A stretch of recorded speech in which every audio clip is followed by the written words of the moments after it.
You had to have smoked with the Wow. illest people. I mean, Snoop's an automatic. Yeah. Wiz Khalifa, Mike Tyson, Melissa Etheridge was dope. What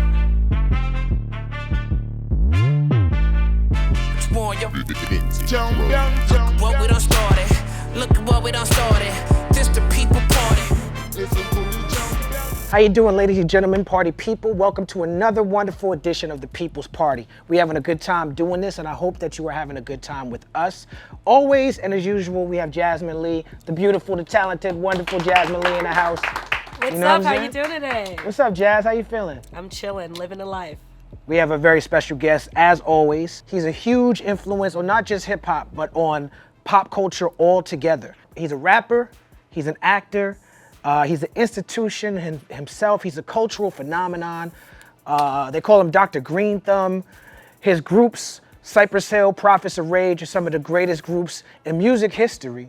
Ladies and gentlemen, I need you to put your hands together and give it up for BReal in the place to be. Yeah. What's up, bro? Chill. How you feeling? Good. Thanks for coming through.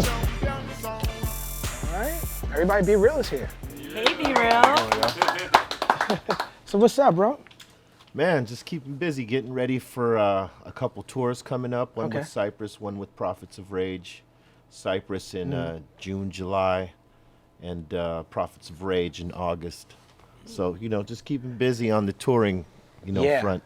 I was watching footage maybe a couple of weeks ago. Before we even connected on the interview, I was watching Woodstock 94. Yeah, That was a hell of a show, brother. crazy. Yeah, man. I often tell people when, that story comes up, because they ask what's it like performing in front of that many people. Yeah, how many people was it? That was close to 500,000, if not that. Wow. And that was the biggest crowd we had performed in front of. Right, up they all to had that their point. shirts off, all of them. Yeah, it was crazy. It was unreal. It was surreal to see it because, like you see, as you're coming up, people, getting magnetized to your music, right? They come to the little clubs and they're, going crazy and there's this energy, right? And then, we started doing shows like Lollapalooza festival plays where it's slightly bigger and outdoors and it's different energy. So, we thought we had seen some big crowds. Right. And, we weren't prepared for that one. I mean, I almost got motion sickness Wow. because the crowd was, the way that the crowd was jumping to the music, it looked like waves, but just waves of people jumping in a different rhythm. And if you fixated on that too long, you would get dizzy. And, Wow. I was just, Like a tripping on that and the fact Vertigo that, or something. yeah, close to that. Yeah. And I was tripping on the fact that that was happening and there was 500,000 people jumping around to our stuff and that knew our music. It was crazy. I got a question about Prophets of Rage. First of all, how did it come about? Because it's such a great group. And the music is so good, but beyond the music being so good, you have a different look when you're on stage with Prophets of Rage. Right. Can you explain that? Well, we started Prophets. It was pretty much like, it came out of nowhere for me. But it was in the time of our presidential elections going on, and Bernie Sanders and Trump were quoted as raging against the machine in certain articles that came out. And that ignited Tom Morello because, it was a big circus up to that point. He was like, oh, we're going to show him what raging against the machine really is. So, he called Brad and Tom and said, hey, I have an idea to do something right now because I think our music needs to be heard right now. And they called Chuck. And after they called Chuck, they called me and they gave me the rundown of what they wanted to do and come out and ignite people and wake people up because, the way things were going, so that's sort of what got us together. But, there was that thing where like, yeah, this all looks good, but how are we going to sound when we get on the stage? What's our chemistry going to be like? Is this music going to actually ignite anyone, right? In this time? you know, because since that music has you know, came out so many years ago, things have changed. But when we got together and we started doing the rehearsals, it was rough. But when we did the first show that night, there was just an incredible chemistry, and the people went crazy for it. And in that instant, we knew we had something in it, and we just decided, okay, this is going to be something. We're going to work towards it and really, you know, dive into what it is we're trying to do and wake people up. Talk about things that no one's talking about in music. You know, some people do, but it's very obscure, you know, because that's not what people want to talk about, because realistically they made it unsexy and you know, like there's no benefit into saying something conscious, you know, because the radio ain't going to play it. But there's so many avenues now that you can't care if radio is going to play it. You just make the content and put it out and promote it as much as you can and hope that other people share it out and get the message. I want to encourage people who are listening or watching to make sure that you get a chance to check out the Prophets of Rage show, because you know, it's something that sounds good on paper, but you don't really understand it until you see it, man. It's like, it's one of the greatest shows that I think is playing right now, and there's a lot of experience on stage. Chuck D bringing in the Public Enemy vibe, and I saw a show on video where it was on YouTube. It was DJ Lord opening for y'all, like doing his DJ thing, like, so to see that real live hip hop, and then go into the rock element of it, and it's really rock and roll, it's really 100% rocking the fuck out, and then y'all go into the hip hop chambers a little bit, and then come back together. It's cohesive, and the experience on the stage is so, man, it's so much to see, man. I was blown away. Thank you. You know, we try to go 100 every time on stage, because I mean, you know, we all know where we came from, and we're all trying to live up to it, but in this group now, you know, and also trying to do justice to the songs that Zach De La Rocha wrote and his energy on stage. You know what I mean? Because that was a big energy, you know, and for Chuck and I to split it, it makes it easier for us, but it's still a task. But because we have that experience, you know, Public Enemy, who's been in the game for 30 years, still functioning, like, you know, doing shows and doing festivals, and, you know, all the stuff they used to do, they still do to this day. So there's that experience level that Lord and Chuck bring to the table. And, you know, we're, as Cypress Hill, constantly out on tour, constantly doing shows from the club level to the mid level to the festival level. So, and the cool thing about what Public Enemy and Cypress Hill have done in the history of our careers is we put a time in where we brought a live band in to both separate bands. Right. You know, we actually did it, you know, before PE, and they sort of got influenced by what they saw with us, which was cool, because it was constantly us influencing each other. Right. And they saw us go out with a live band, which was new for us. And, you know, some people were like, what are you guys going to do with a live band? And what we had just put out into the market, which was Skull and Bones, had half hip hop, half hybrid rap, you know, hardcore alternative, whatever you want to call it. And so we thought, you know, in our shows, we're going to give a piece of hip hop and a piece of this new style, and then go back to the hip hop and just sort of switch it out. And Public Enemy, we're doing something similar to that. So it sort of got Chuck and I and Lord ready, you know, to join the likes of a Tom Morello and Timmy C and Brad Wilk, because I mean, those guys are a powerhouse, and you have to keep up with them. Usually everybody's keeping up with us in the reverse, right? Your role is different in this group, very different. You know, shout out to Zach De La Rocha, such a powerful writer, performer, artist. Tom Morello, of course, not just both of them, not just powerful artists, but when I went down to Ferguson, and I called artists to come down, Tom was one of the first artists to get down there. You know, Tom was doing this thing with Boots, the with the Coop, Street Sweeper Social Club. Street Sweeper Social Club. Yeah, that's a great band name. That's right. But you were speaking about the live element, and you know, I've been going to Cypress Hill shows my whole career. like since I was a teenager. Like I was going to those early Lollapalooza shows when y'all would come through New York to do like Roseanne Ballroom or the Ritz or something like Right. that. Like I was going to those shows. Were you always into rock, or you grew into it as you Oh yeah. from day one? Yeah, since before I knew what hip hop was, Mm. you know, I listened to all sorts of different things growing up. You know, my mother was, you know, was Cuban, and so she listened to a lot of Latin music, but she also listened to a lot of what is considered classic rock, like the Beatles and stuff like that. So I had my share of both, you know, the classic rock era and the salsa music and the Latin music and stuff like that. And my father, you know, he listened to doo-wop and other things like that, what is considered oldies, you know. Your father's Mexican, Yeah, he is Mexican. and your mother is your. I read that your mother is Afro-Cuban. Yeah. Well, you know, we did the DNA deal. Yeah, you know, there's a lot of African blood in on her side of the family, even in my father's side, surprisingly. You know, I asked because for where I come from, right? This is something that me and Jazz were discussing earlier. Yes.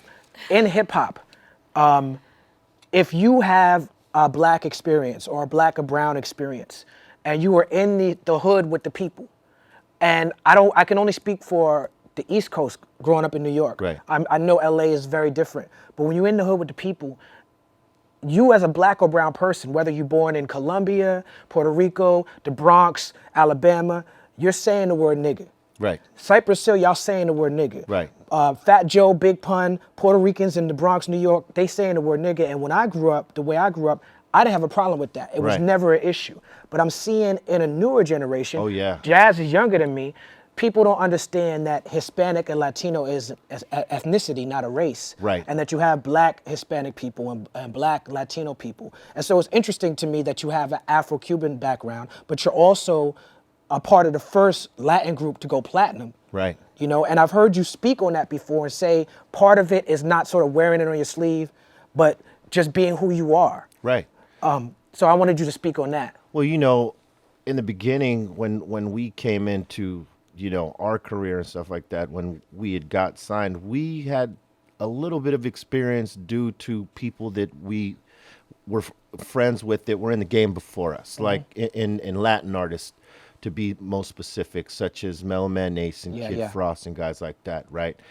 And we saw what was going on with them, that, you know, it was a small box to be in if you got labeled as a Latin hip hop group. And, you know, at the time there was really no market for Latin hip hop. You know, labels didn't know what to do with it. You know, they caught a little bit of fire because they were the first out the box with it, and they were sort of, you know, pioneering the way. But other rappers coming out after them, if you weren't like them, they would, you know, you would just get shelved and no one would ever hear your music. You weren't having any movement. So when we got signed with Sony and Rough House, we didn't want to be labeled as a Latin hip hop group. We just wanted to be labeled a hip hop group. Let the music speak for itself. Who and what we are will speak through the music. And, you know, on most of our albums, we always gave like a taste of a Latin song here and there. And Latin lingo and stuff like that. Yeah, but we didn't want to exploit it, and we didn't want to jam it down people's throats. You know, we just sort of wanted to be ourselves and let people experience it as we do it. And that seemed to work for us, you know what I mean?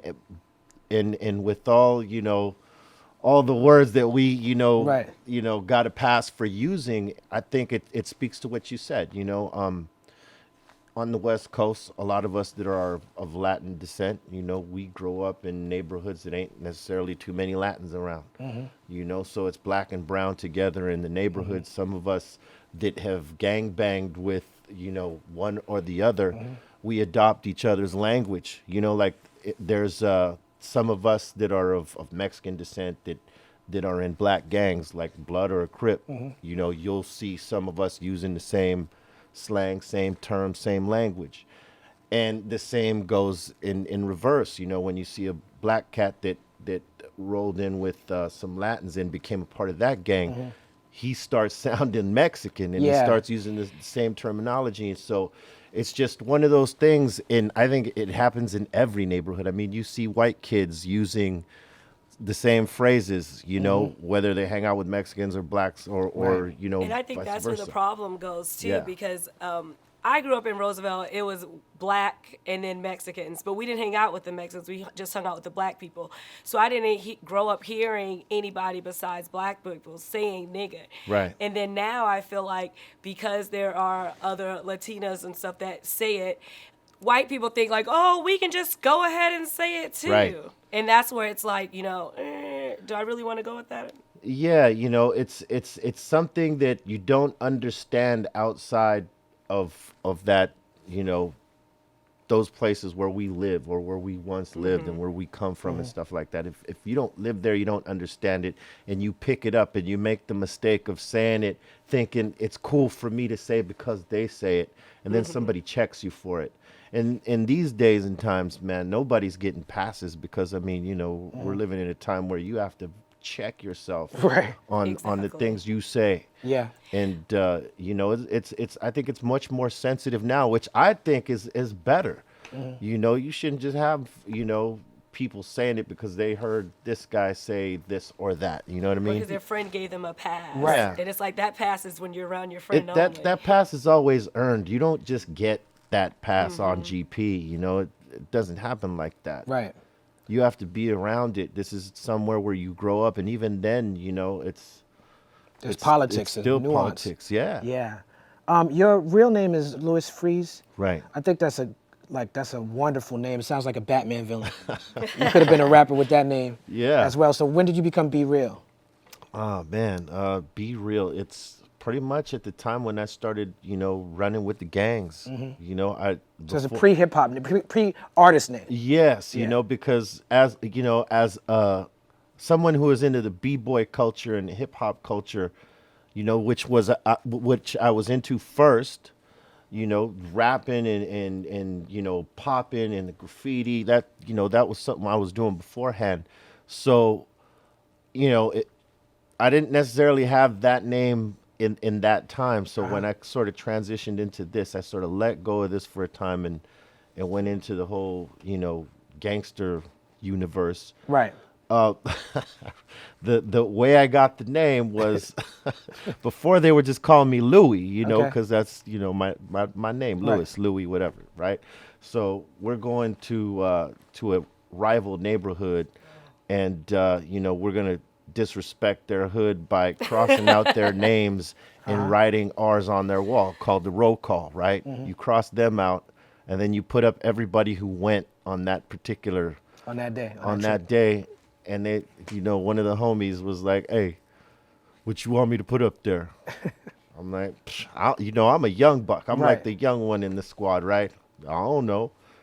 We gonna put up BReal. Hold up, and Wow, it that stuck was with it. me since that time. And you know, I don't know what made him think of BReal, but hey, It's a it good stuck. name. It stuck. It's a great name. It's a great hip hop name. A great street name. All that. I got lucky. I was fortunate. I've read you saying that you said to your mother when she used to ask, she used to be in the street life, and she used to be like, something's gonna happen to you. You'd be like, I'm the lucky one. Yeah, you know, always. Until the luck ran out. Well, yeah, you know, I've always had this this balance of luck and, you know, unlucky, right? But more so, you know, it's been leaning toward the fortunate side. Absolutely, bro. You know, in the latter years, right? But you know, the whole thing was, I chose to go into the gangster shit because that's, you know, something appealed to me about it. And my family sort of came from that, so I guess maybe it was something I saw Right. older brothers doing, something I saw father doing that sort of made me wander off into that. Your father got shot 12 Yeah, times. 12 times, yeah. Different times. No, one Wow. sitting. Wow. One sitting. 2 different guns, one sitting. The guy unloaded one gun and then got another one and unloaded that one. And he lived through that. It was incredible that Right. he was able to live through that. He was a big guy, you know, he was overweight, but he didn't smoke or drink or anything like that. His vice was food. But being hefty like that sort of saved Wow. saved his life. But seeing my brother, something appealed to me about it. And I totally went left because most of them were like, how, you should be in a Latin gang. What are you doing? And, I just went my way, and I wouldn't change it because it opened my eyes to a lot of things. Now, you got shot as well, right? Yeah. Wow. Can you Yeah. talk about that? Yeah, in the height of my days, in the gangster universe, we'd go out and not care where we were at, and regardless of the consequences. And we were in a rival neighborhood that was shared with another blood neighborhood, because I gang banged with the Bloods, and we were hanging out in another blood neighborhood whose rivals were, I'm not gonna say it because I know a couple of them homies now. Right. We cool and stuff like that. Right. And I don't want to, make shit funny, Right, next no time I doubt. see them. But, it was a rival, Crip neighborhood to the blood neighborhood that we were in at that time. And we get into this thing while we walk up on a corner with some dudes in a car.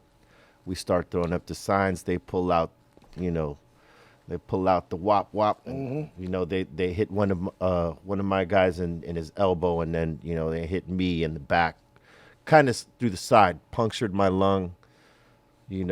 Right. I was down for a couple weeks. You were blessed and highly favored. I was very blessed. See, I was unlucky but lucky, and lucky that my friends found me around that corner where I had fell out because my lung had punctured, so I wasn't Right. able to breathe properly. So it caused me to fall to the ground, and they found me. They took me to the Killer King Hospital, as we call it here. Yeah, I've heard about that. And I was lucky to get out of there because people had went in there And never for came less out, and yeah. never come out. Yeah.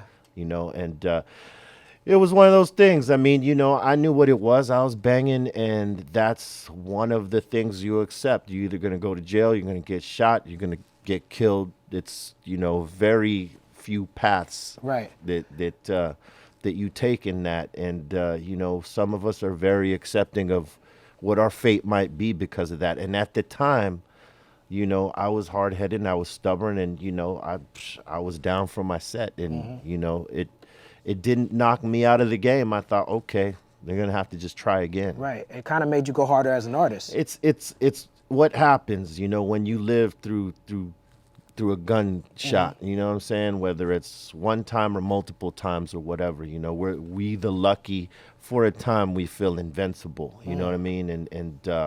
But fortunately, what got me out of that was DJ Muggs, Sendog, and Mellow Man Ace. They had stuck with what our hobby was, which was doing music and stuff like that, and they had got in certain places. And they'd come back for me, which they didn't have to, but Right. they did. Right. They saw something in my writing, and we were homies, and they didn't want me to be living that life, in spite of me fighting them on Right. every aspect of it, because they tried to talk me back into going music for a time. Right. And That's I a was- beautiful story. And I was resistant. And finally, they caught me at a time where, a lot of my homies in the circle of my set, because, when you're from a neighborhood, there's cliques within a clique.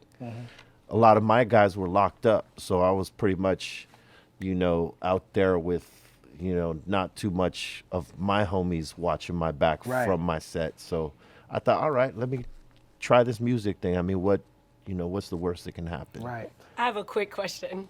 Did you and your father ever compare like gunshots since he got 12 and you got 1? No, but I know he was like, probably, that ain't shit. Try try 11 more or whatever it was. I think it was it was 12 shots because both guns were like 6 shooters. They had 6 bullets in them. Yeah, crazy.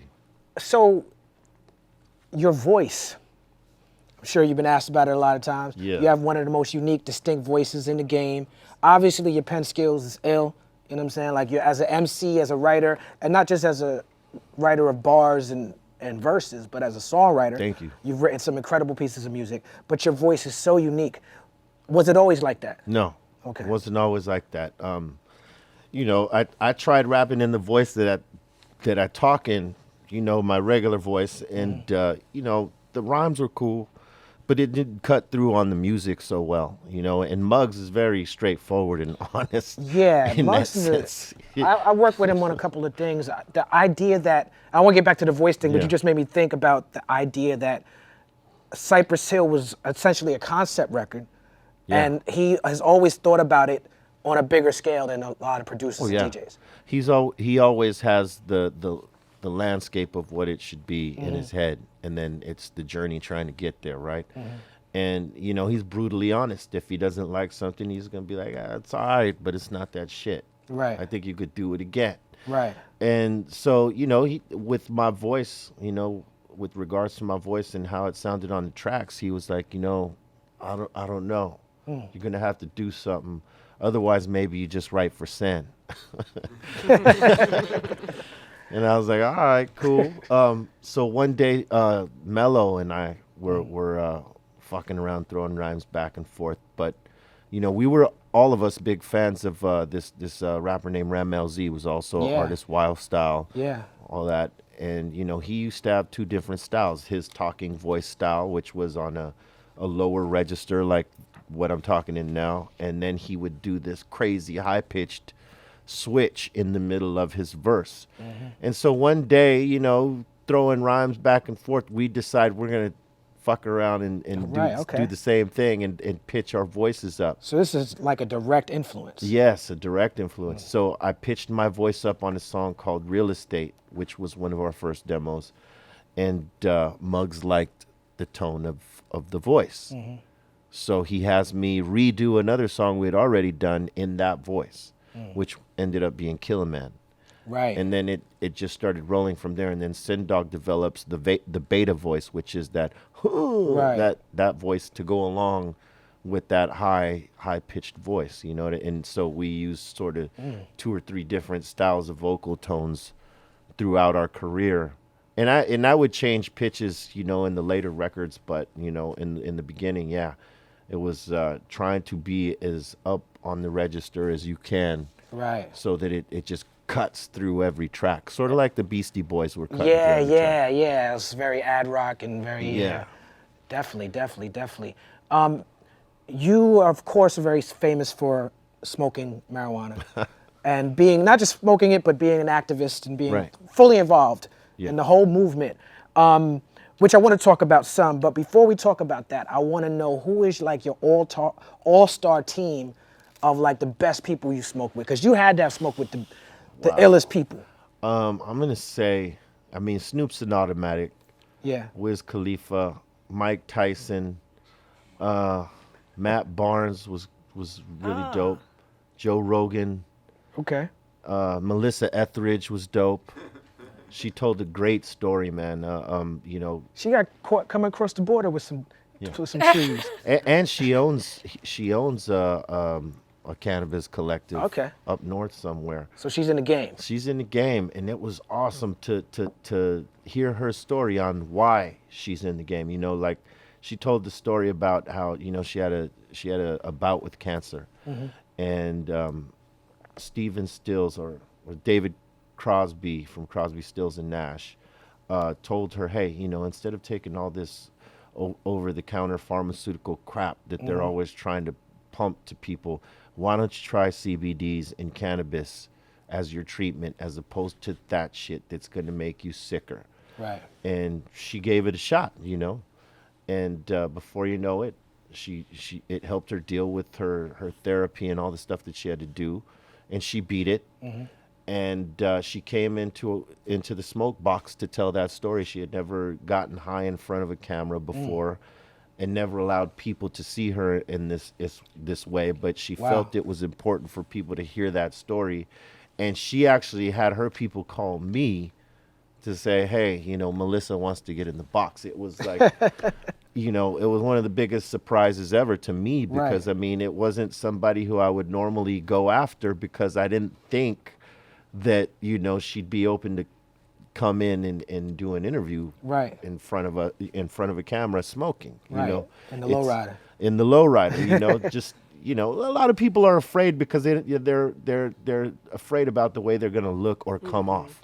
So Cypress Hill, and by extension you, were so huge. It's so huge. You talk about how some opportunities weren't available to y'all because y'all were so pro marijuana. Right. I remember watching y'all on Saturday Night Live. Oh, well, we had a plan. What was the plan? We had it planned, right? Oh, you And planned it, okay. It didn't go as planned, but it had the same effect, right? Right. So what was supposed to happen was, I think it was We Ain't Going Out where we do this, because we performed Insane first, and then We Ain't Going Out came second. And what was supposed to happen is in the last verse, when we were getting close to the chorus, the DJ was supposed to start smashing the turntables. He was supposed to undo the turntables and start smashing them like The Who used to smash their equipment at the end of the set, because we were doing that for a time and lighting our shit on fire. So we wanted to do something similar on Saturday Night Live, and he choked up. But the thing is that we, after we were, to smash the set, we were going to light our joints up right there while the set was smashed up in the wake of a smashed set. We're blazing, right? But because, dude was kind of nervous up there, Muggs sort of, he just said, fuck it, and he pulled out the joint first. Right, I saw that. And they said we couldn't light our joint going out like that. And then later on, dude doesn't do the thing, and so Muggs pushes over Bobo's percussions and stuff to make it look like we're starting to smash shit up. Right. It was a total fuck up on on what we were trying to do, but Muggs getting that first, few seconds of the song where he lights that joint, that got us banned forever, but it also added to our legend. It did. You go down in history as being banned from SNL. Yeah, no, that's like radical marijuana activism. Yeah, and we're one of the 10 groups that are a permanent ban. Rage is on that list. Rage Against the Machine. Rage Against the Machine. Sinead O'Connor. Sinead, yep. So what did you guys do during the sound check? What did they think you were going to do for your performance? Well, we just did a regular sound check, We didn't give them any indication that we were going to be lighting one up or that we were going to try to smash our set, But Bobo, Eric Bobo, that's the son of Willie Bobo, right? Yes. I love what he adds to y'all stage show, man. A stage show, especially y'all dominate the festivals. I mean, like you said, you could do any stage, a small room, big festival, but that Latin funk that he's bringing to the set, plus the props is there. Y'all got the props. Y'all got like a bunch of things going on. But I'm a huge fan of what he's brought to the set. Yeah, I mean, early on, we used to, when we were opening for the Beastie Boys, we met Bobo. Shout out to the Beastie Boys, too. Yes, shout out to the Beastie Boys. We were doing a tour with the Beasties and Henry Rollins, and we were opening up. He's one of my favorites, Yeah, Henry Rollins. he's ill. Yeah, man. Great dude, too. Yeah. And, so we started, we were hanging out with, people from every band, and Bobo ended up hanging out with us. He started riding on our bus, and we developed a chemistry and friendship with Bobo, and we were like, hey, Sendog's idea was, why don't we call him and ask him to play with us when he's not playing with the Beasties? And we had this gig at El Camino College, and that was the one he did with us first.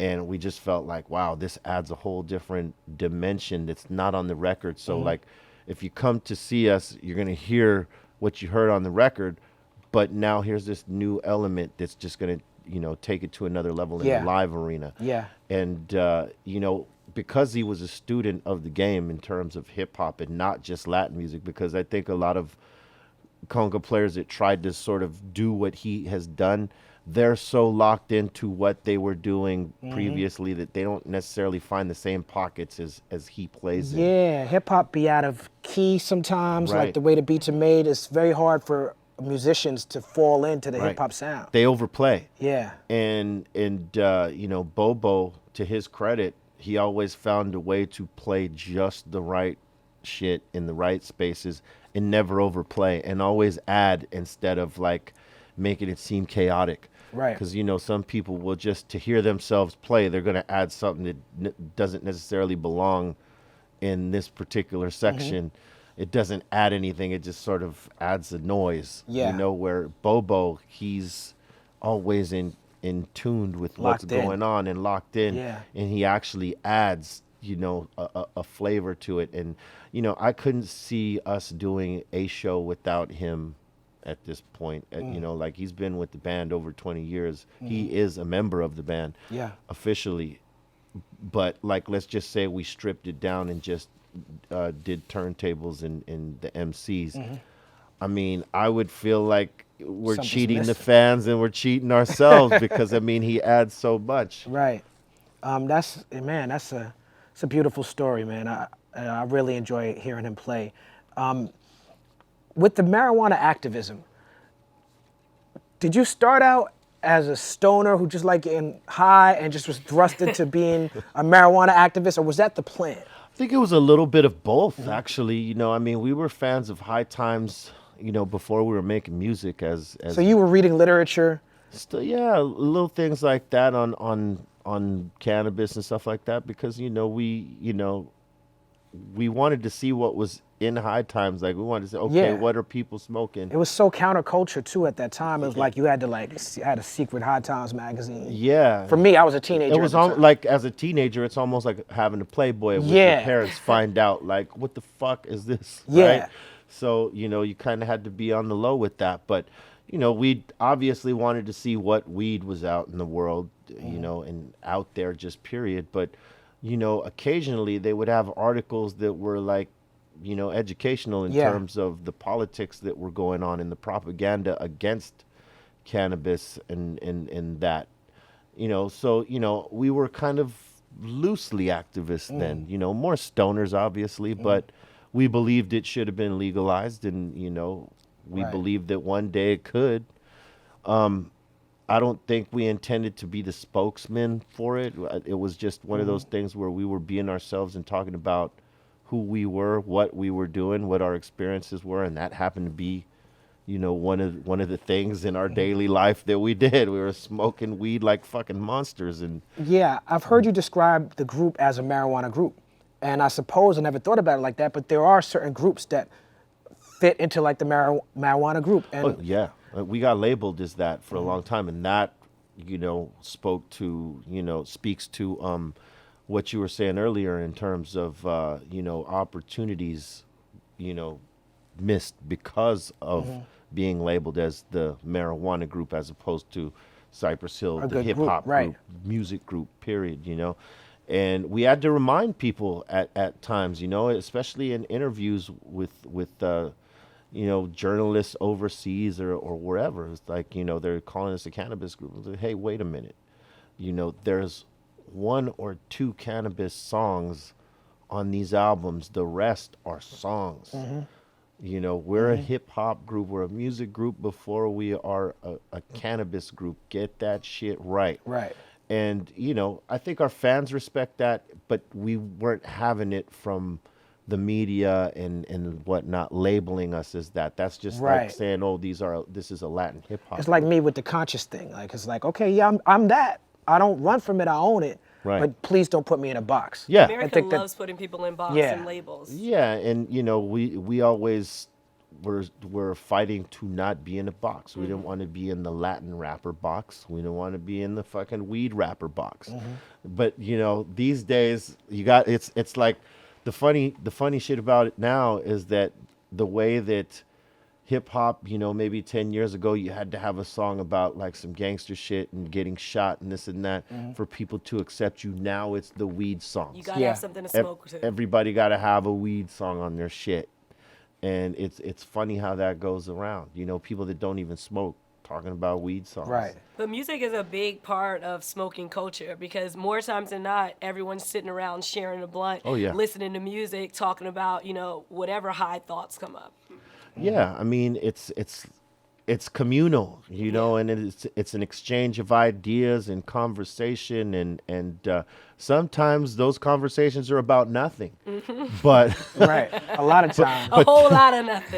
but you're connecting with people, and that's the bond right Yeah. there. That's more than why anything. I describe myself as a pot smoker, like from the 70s, because for me it's all about the communion. Oh, Right. yes, Like love meeting people. I'm a rapper. Obviously, I have privilege. I have access to some of the greatest weed on earth, True. and I certainly partake sometimes. But to me, it's about, now it's like, for me, and maybe I'm just getting too old, but with all the contraptions and It's all a bit the, too much the wax. for and me, it's, like that's just me. I know that this man is like a connoisseur. You know what I'm saying? Like, the dabs. You know all of it. I try to stay up on Yeah. on game. yeah, you know all of it. People try to test me, so I gotta the stay dabs trying relatively. to take you out. Yeah. Yeah. The dabs trying to take you out. I have had guys try to take me out on the dabs, because here goes Mr. Green, Dr. Green Thumb, Stoner King, whatever. Right. And yeah, I've had times where people would try to outsmoke me like that. I'm They like, listen, test the rocket launcher. it's like, man, it's not a competition. Right, we're just getting high. We're just getting high. You don't gotta try to knock me out the box. One, it ain't gonna happen. You're gonna knock yourself out the box before you knock me out. Right. It's so funny. I was talking to a friend the other day, and I was like, in college, we really thought we were smoking, and it was just Reggie. Like, we were smoking 10, 12 blunts a day and not get high. Right. And then you move to California, and you try a piece of a blunt, and you're like, That's this a is what weed's uniquely supposed to East be. Coast experience. I remember Greg Nice. I was at D&D Studios working with John Forte, and this is pre-Raucous. You know what I'm saying? Like, we was working with like Funkmaster Flex. He was on the B side of 6 Million Ways to Die. Yeah. And Greg Nice landed and came straight to D&D, and he said, I got some of that Cali Chronic. And he rolled it up, and we had just heard about it in rap songs. And this is the first time I ever met Greg Nice. I was a teenager. I was like 17, 18 years old. Wow. And he was like, on some, here, young buck, take this. And he gave me like a nug. I'd never seen like lime green weed in my life growing up in New York. All of it was brown at that time. And you trash. Know? Yeah, trash. We thought it was chocolate because that's what they told us. We went to the little bodega to buy it. But it probably was like, I don't know what it was. But I went back and I shared it. It's like I opened up a box. I was like, I got the Chronic. It's like it's like a it made that soundtrack. noise. That Yeah, that's exactly what it was. Man. I got to tell you, man. It's pretty much good weed is everywhere, especially these days. Like you go most places, you'll find good weed. It maybe not be in abundance like here in California or Colorado or any of the states like that are like openly legal and all that. But you can, if you know the right people, you can always find the right shit. Right. And because we were known as the weed group, Right. there was a couple good perks to having that label, right?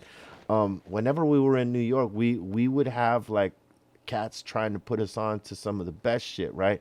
And I remember, in the earliest of days when that shit was real hard to get, I used to hang with the Brand Nubians, and they would take us, they would pick us up in the city. My father played them on the regular basis Yeah. every Saturday. Those were my for cleaning. boys. Sadat X and Lord Jamal, J, right. my boys, right? So they'd pick me up, once they found out they'd pick me up, and we'd go off to New Rochelle, where they're from, right? Nauru. And but before we would go out there, we would stop in Harlem to buy some Afghani on 120 something, probably 125, right? Right. I think it's 123rd. 123rd. Yeah. In these buildings that look like people lived in them, but they didn't really live. They were gutted, right? And when you walk through the first the door, original it's- traps. Yeah, the original trap. It's blocked off with the little slot. Yep. And you give your, $20. They give you that Afghani sack, and boom. But it was such a small amount for so much money, but it was the flavor. Yeah. Yeah. I mean, it was After hard to come 9/11, by. it was hard to get some of that flavors in New York. Oh, I bet. Yeah. Yeah, because Things changed after I 9/11. still can't find good weed in New York. I just bring mine from LA. That's a good move. I hate to. I was in Denver a couple of weeks ago, and I had to get to Fort Collins or Boulder or something. But I was like, I don't know anybody right now. I was like, I'm sure I could find a dispensary and just walk in. Right. And I found a dispensary that was next door to the gas station. Right. And it was so easy, and I got really good weed, and I was like amazed at how people are like caking up on it. Oh, yeah. But the black and brown people are locked out of that. Yeah. And, it's hard for us to even get into those spaces when we took the risk. Our communities took the risk.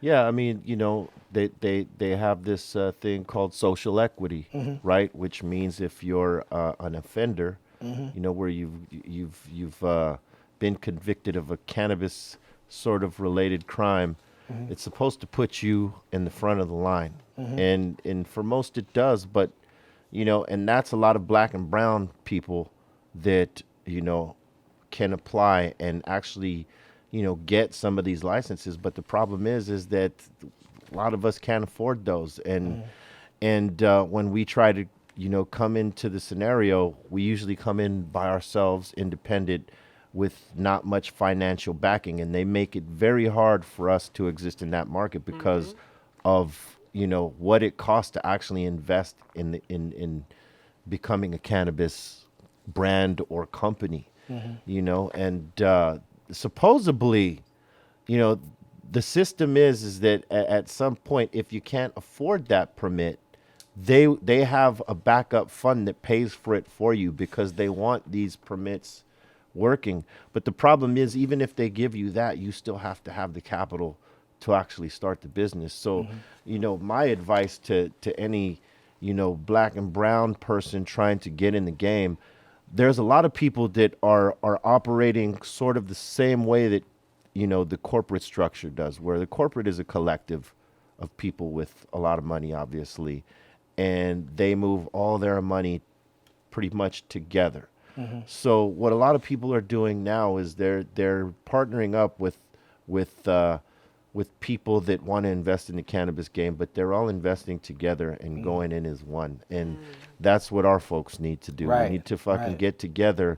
Collective and cooperative economics. Yes. Because all of these dispensaries, it's like gentrification. It's like a grocery store, and it's like, why are it only white people owning these? And then I know at one point down the street from my house, I feel like they snitched on one of the black owned weed places, and the next thing you know, it was a white owned one the next day. Yeah, I mean, they're not making it easier for us, you know, but that's why I say, you know, we have to sort of unify our money and sort of move together in that business, you know, to have a presence there, because they're not going to make it easier for us. They've made it easy for the corporate structure to get in. It's just that some people have figured out, you know, how the corporations move. So if you have investment capital and she has investment capital and he doesn't, I do, I come to you and say, hey, listen, this is our business plan in the cannabis lane. This is how much we need to raise to actually do this. Are you in? Let's move together. This, you know, this will be our collective. And a lot of people have done that and actually have gained some success without any outside financials, without any corporate, you know, backing, anything like that. And so it's just a matter of people, you know, approaching the right people within our community and saying, hey, let's move in this together. Like, you see a lot of athletes are now getting into the cannabis sector, you know? I definitely want to get into this because what you just said about the unity was very important. Black and brown unity takes on a different scope in the LA thing, right? Right. But nationally, we see Trump, of course, started his campaign with Mexicans are rapists, ended his campaign with the bad hombres. Right now, we're leading up to a new election year in 2020, and we see actively online, just like we saw in 2016, a push to separate black and brown people. You have a push in my community, in black community, to be anti-immigration. With the current immigration system, do you feel like we need reform, or what do you feel like is good about immigration right now, and what could be better? Well, you know, this is the land of opportunity, so people want to come here when it's not so great in other countries, and there's a lot of horrible things happening in other parts of the world, which is why the influx of people coming here. Yeah. And we're built off a nation of immigrants, and it's, you know, we have to figure out something where we can get these people the help they need and get them in here. You know, obviously there's some things that need to be done so that everybody's happy, but you can never please everyone, obviously. But I mean, it's ridiculous, you know, the way that they're treating some of these people and holding them, and now the deaths of some of these children while in custody. I mean, it's fucking ridiculous. That we need to do something about it. But it's crazy that you know, in this day and time, our politicians are not being held accountable. Not, you know, everybody's blaming just the Trump administration, but it's all these politicians. Yeah. You know, Community politics is. Yeah, And elections is very important. yeah, and realistically, you know, I was listening to an interview that Howard Stern gave, and it was Oh, he's from Roosevelt. yeah, and it was about he is I'm from right. Roosevelt, yeah. And you know, he was talking about Donald Trump, who we call 45. We don't even call him president or anything Right. like that. But as prophets of rage anyway. I understand. And I'm on code. right, and his belief was that dude didn't even want to be the president. It was you know, a publicity stunt gone horribly Right, wrong. to get back at NBC. Yeah. Yeah. It went horribly wrong, but, you know, it went horribly right for him. Right. And, you know, he was talking about he doesn't even really want to be there because he wants to be liked. He's a dude who wants to be complimented all the time on Right. the great jobs he does, right, supposedly. And the fact is that he's under fire from half the country or more than half the country.